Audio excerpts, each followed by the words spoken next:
Thank you. Rakoze Animate and Special Band. Let's give them a round of applause for having really entertained us this evening. Rakoze cyane. Mazina nitwa Geoffrey Kamanzi. Abandi umukozi hano muri PSF. Abashinzwe trade and business development. And I'm pleased to be your MC this evening.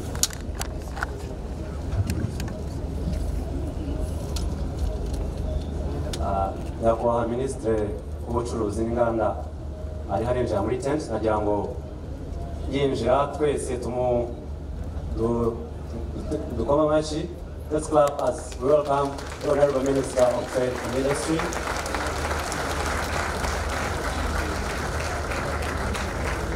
Honorable Vincent Mneshaka, you're most welcome.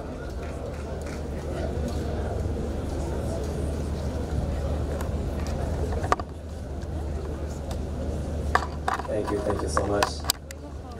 And take your comfortable seats. Honorable Minister, Chairman of PSF, the Vice Chairperson, the CEO of PSF, members of the Diplomatic Corps, and all distinguished exhibitors, ladies and gentlemen, we welcome you to the closing ceremony. Innovations, designs, Shasha, especially ibikorwa bikorerwa mu Rwanda cyangwa made in Rwanda products yaranzwe na exhibitors cyangwa se abamurika benshi ibihugu birenga 20 rero mu by'ukuri twagize ibihe byiza muri iyi minsi 14 ndetse abayobozi banjye baraza no kubikomozaho maze arange bakoze cyane. Minisitiri w'Ubucuruzi n'Inganda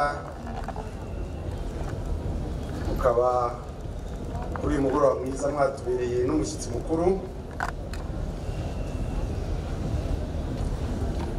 banyakubahwa badepite banyakubahwa muhagarariye ibihugu byanyu n'imiryango mpuzamahanga mu gihugu cyacu nyakubahwa Vice Mayor w'umujyi wa Kigali banyakubahwa muhagarariye inzego z'umutekano nyakubahwa Komiseri General wa Rwanda Revenue Authority banyakubahwa muhagarariye board ya private sector bacuruzi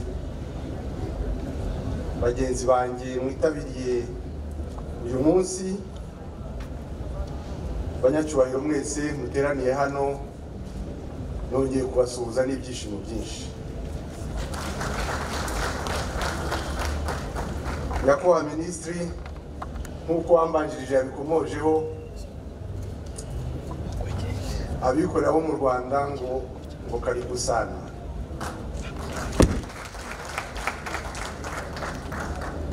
Baragushimira kubw'icyubahiro n'icyizere mwagiriwe kugira ngo muze mufatanye nabo muyobora minisiteri bahuriraho cyane. Barabishimiye kandi barabizeza ubufatanye mu mikorere kugira ngo turusheho mu mikoranire kugira ngo turusheho guteza imbere ubucuruzi mu Rwanda. Nyakubahwa umushyitsi mukuru banyakubahwa mwese duteraniye hano mu izina ry'urugaga rw'abikorera no mu izina ryanjye bwite nejejwe no gufata ijambo kuri uyu munsi wo gusoza ku mugaragaro imurikagurisha mpuzamahanga mu Rwanda ribaye ku nshuro yaryo ya 20 kandi nk'uko bisanzwe bikaba byarateguwe ku bufatanye bwa Minisiteri y'Ubucuruzi n'Inganda n'ubuyobozi bw'urugaga rw'abikorera mu Rwanda. Ubutumwa bw'uyu munsi ahanini ni ugushimira, twongera dushimira cyane leta yacu kuba idahwema gushyigikira abikorera b'ingeri zose, ibafasha gushyiraho imbuga nk'izi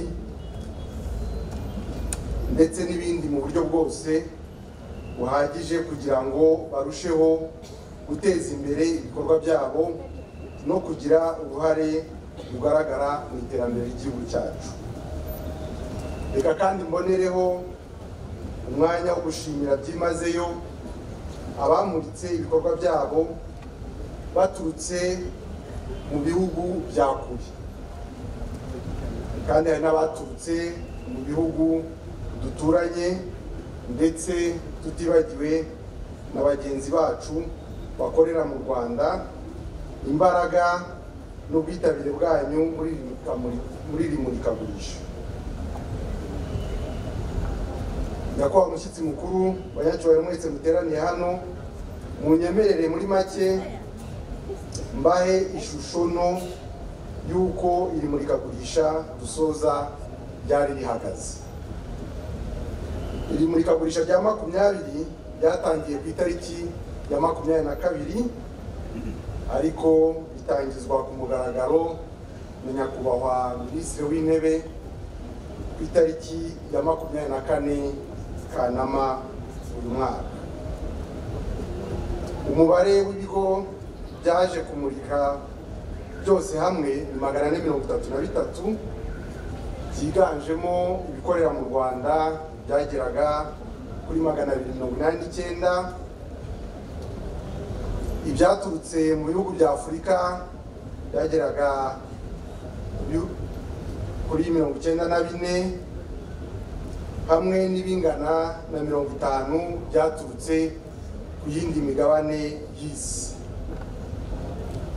Ibihugu byose hamwe byahuriye muri iri murikagurisha tudashyize mu Rwanda byageraga kuri 18.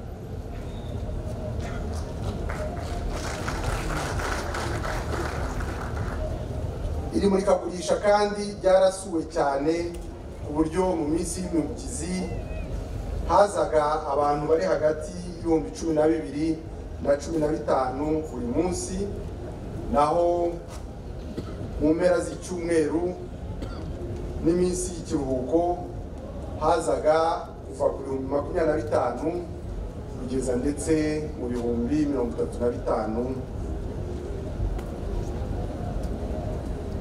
Hamuritswe kandi ibikorwa bitandukanye mu byiciro nabyo bitandukanye.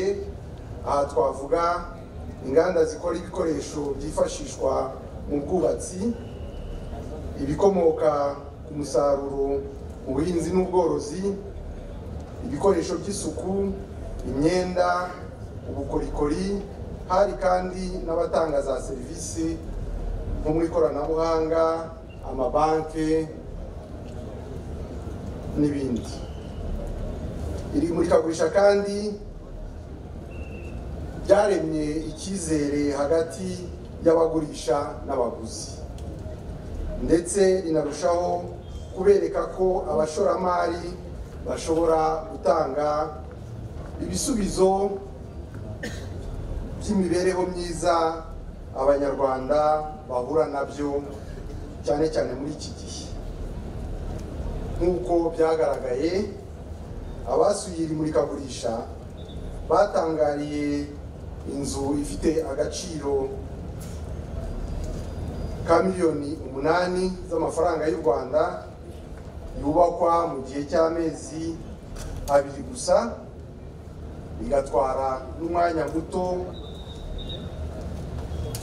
igashobora no gukemura ikibazo cy'amacumbi aciriritse mu mujyi wa Kigali hakoreshejwe ibikoresho by'ubwubatsi byunganira muri gahunda yo kurengera ibidukikije.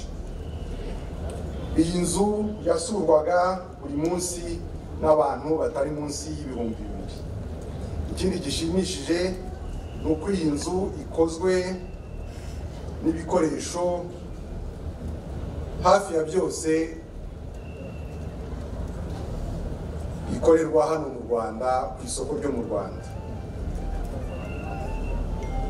Nyakubahwa mushyitsi mukuru, banyacyubahiro mwese muteraniye hano, nagira ngo kandi nongere nshimire byimazeyo abagize uruhare rufatika kugira ngo iri murikagurisha ryabaye ku nshuro yaryo ya 20 rishoboke kandi rigende neza. Kubera ko ari benshi cyane, munyemerere ne kugenda mvuga buri umwe wese, aho ngira ngo nituza kugera mu mwanya w'ibihembo bari bavuge bose.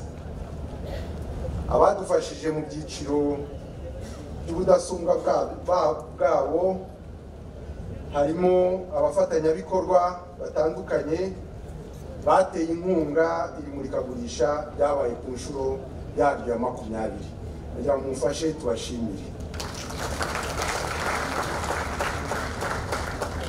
Hari kandi n'abaterankunga banyuranye nabo dushimira byimazeyo.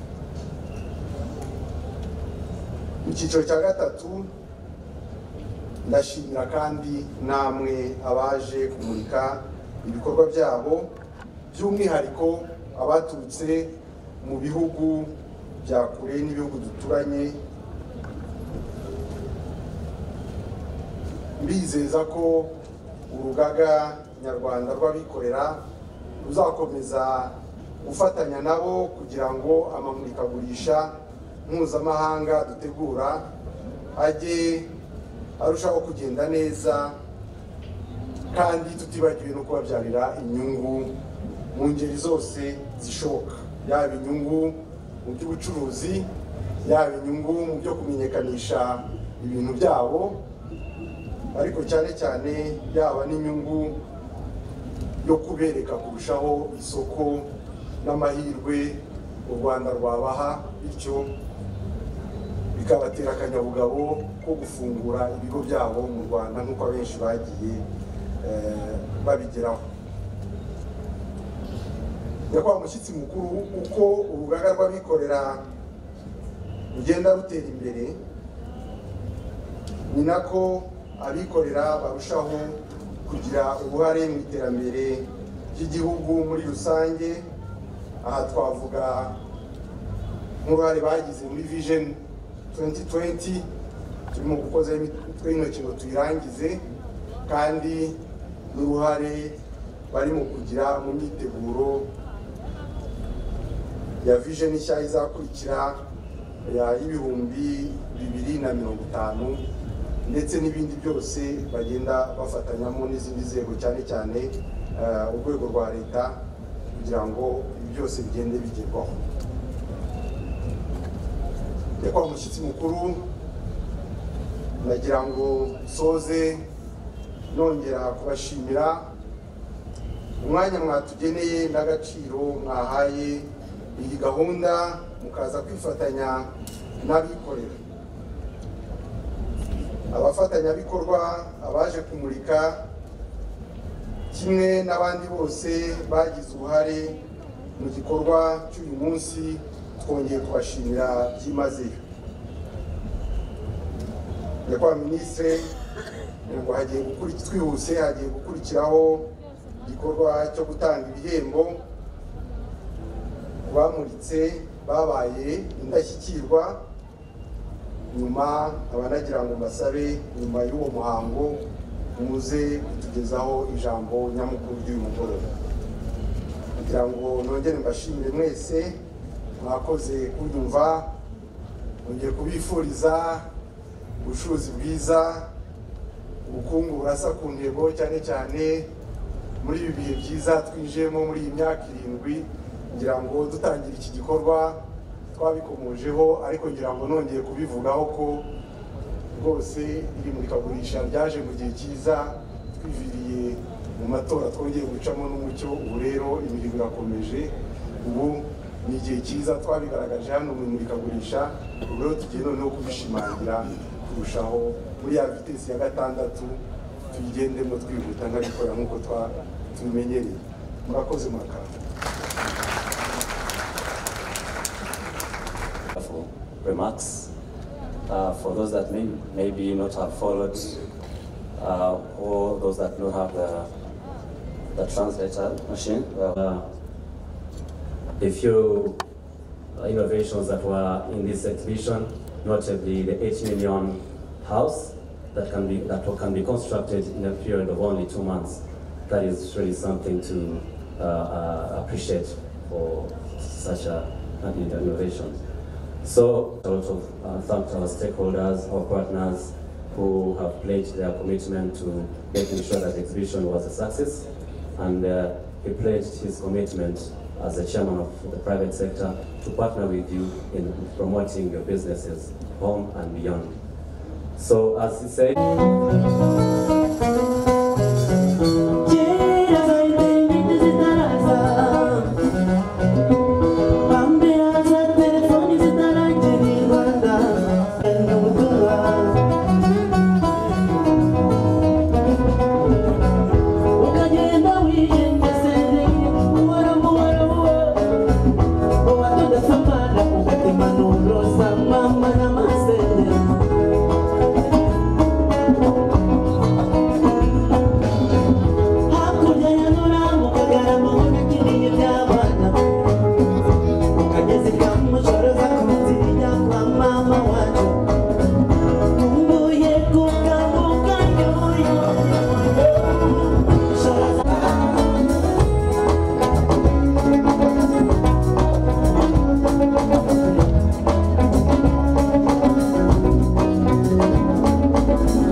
Afro white, Afro golden color, we're so beautiful. Mayo, we're so very, very strong.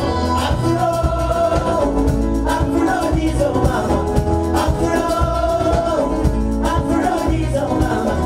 Afro mama, Afro papa, Afro sister, Afro brother. Afro is so beautiful.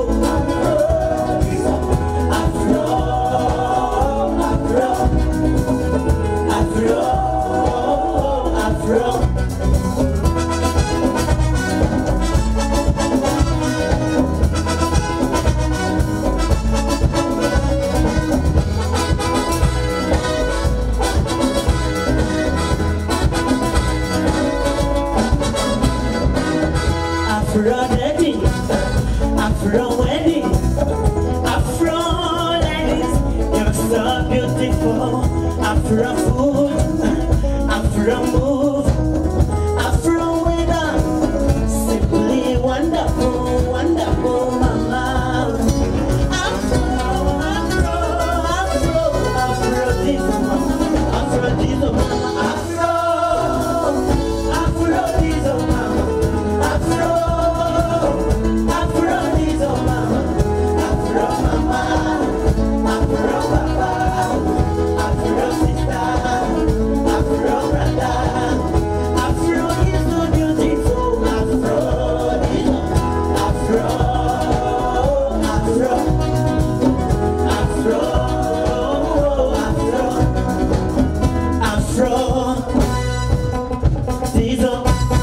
Afro. Turistana, Afro, Tizo, Afro, Tizanchane, Afro is so beautiful, mama. Afro, Afro, Afro, Afro Tizo, mama. Africa connect, Africa connect. Africa connect, Afro is the mama, I can see you moving forward. Africa connect, Afro is the mama, Afro. Thank you so much, Man and Special Band. One is going to be started off with recognizing stakeholders and awarding them their certificate of appreciation, as well as our sponsors. We really value your resources, your time, and everything that you did for us. We really appreciate. Rero iyo umuntu akoze neza arabishimirwa. Reka rero mpamagare umuntu uri awarding a certificate of stakeholders. Nakubaha CEO wa PSF, please come over. Uwo dushimira wa mbere ni DY Solutions. DY Solutions is our very good stakeholder. Iyi niyo expo twabonye tutigeze tubibona report y'ubujura. Kubera iki uno mugabo yatuzaniye cameras and was spread all over the exhibition, right from the parking to the walkways and to the exhibition tent. This gentleman, thank you so much for partnering with us. Wakabili EUCL, Energy Utility Corporation Limited. Do we have a representative from EUCL? Ayanga bakose iyo tuhari nizo mikoro nabo zavuga. Mwarakoze cyane amatara kugira ngo machine zose zigende yose. Thank you so much for your time. Let's recognize RRSB, Rwanda Standards Board, kuko ntacyo twakora gifite inenge. So they made sure ko ubuziranenge buri emphasized. So we really appreciate your time. Thank you, sir. Let's recognize Rwanda Revenue Authority. These gentlemen and ladies shifted their offices to this place to make sure that our goods of exhibitors were cleared without a problem, So thank you so much for having shifted the offices, and your staff were awesome. Thank you so much, sir. Thank you, CG. Let's also recognize the security services represented by police. Without your security, we wouldn't have made our expo a success. Thank you so much. We are with you from morning to another morning, without any break, without any problem. Thank you so much. Let's also recognize the city of Kigali. Any representative from the city of Kigali? Normally you cannot brand this city without their permission. But if you're driving around, mwabonye ama flags yacu kuri buri rompwe, kuri every rompwe. So thank you so much for giving us that time and that mileage. We appreciate it. Thank you so much, CEO. You can take your seat. Let's now also recognize our sponsors. These are partners that really work with us, have worked with us all the way from 1997 to 2017. They have sponsored us. They have taken money off their coffers to make sure they give to us, to make sure the expo is a success. So let's welcome Madam. Among the sponsors, we have silver sponsors, we have gold sponsors, and platinum sponsors. So the silver sponsors, to begin with, will be awarded by Madame Francine, the second VP, Vice Chairperson of PSF. The first sponsor that we recognize is Master Steel. Anyone from Master Steel? We really appreciate your sponsorship. Thank you for working with us, and thank you for touching your coffers to give to us. Thank you. We really appreciate it. Thank you so much. Let's also recognize Ritco. R-I-T-C-O. Ritco, and the representative from Ritco. Thank you so much for sponsoring us, sir. Please sponsor us again next year. Thank you. Don't give up your sponsorship. Let's recognize RFTC. You know the buses? Our banner was beautifully branded on your vehicles. Thank you for accepting. Thank you, sir. Thank you so much for sponsoring. We welcome your sponsors 2018. Thank you, sir. Let's also welcome Royal Express for sponsoring us and allowing us brand your beautiful buses. Anyone from Royal Express? If not there, we shall. Thank you so much as you come, sir. Yeah, we pray you increase the number of buses that we brand our expo next year. Thank you so much. Thank you. Let's also recognize Agro Processing Trust Corporation. Anyone from Agro Processing Trust Corporation? Thank you for giving us that sweet milk. Thank you. The milk, if you are not around, people that were not here, their stand was awesome. Everybody was fed on milk because of that. Thank you for sponsoring that event. Let's also recognize Volcano Express. Anyone from Volcano Express? Thank you for giving us that mileage as well. I hope you will not put off that banner till the end of the month. Thank you. Thank you, sir. Thank you so much. Let's also recognize SCAT Consulting Rwanda, the Might 8 Million House. Thank you for sponsoring us and giving us that house. That house is going to stay, by the way. They're not taking it away. We can't allow. So thank you for putting up that structure, and I hope you've got contacts. Thank you. Reka dushimire Hako Tiger. Hako Tiger arahari?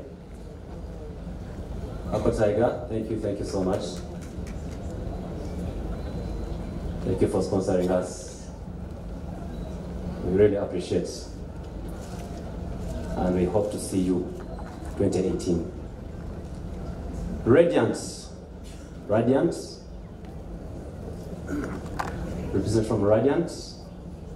Thank you so much for sponsoring us. And thank you for working with us till 2020.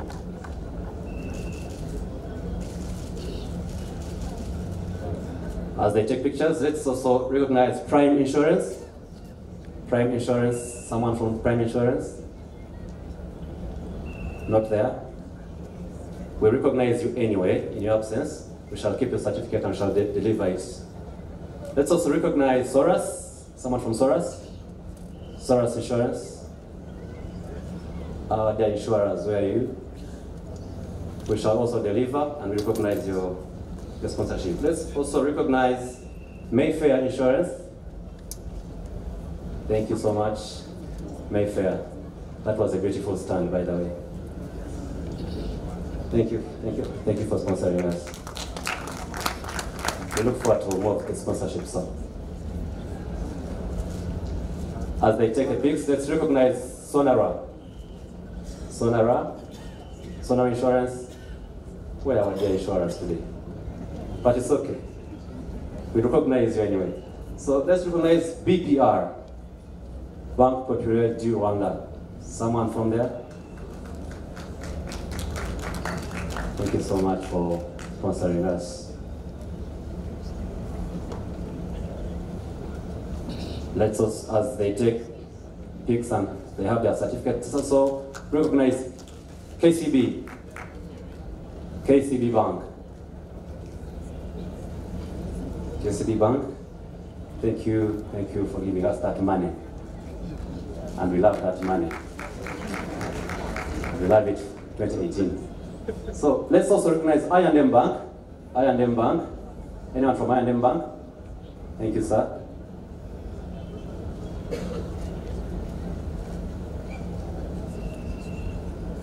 I&M Bank, as you take your certificates. Let's also have Equity Bank. Equity Bank, thank you. Anyone from Equity Bank?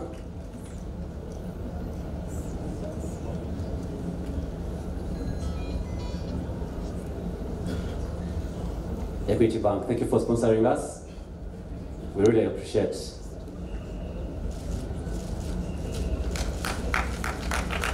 Let's also recognize Sorate.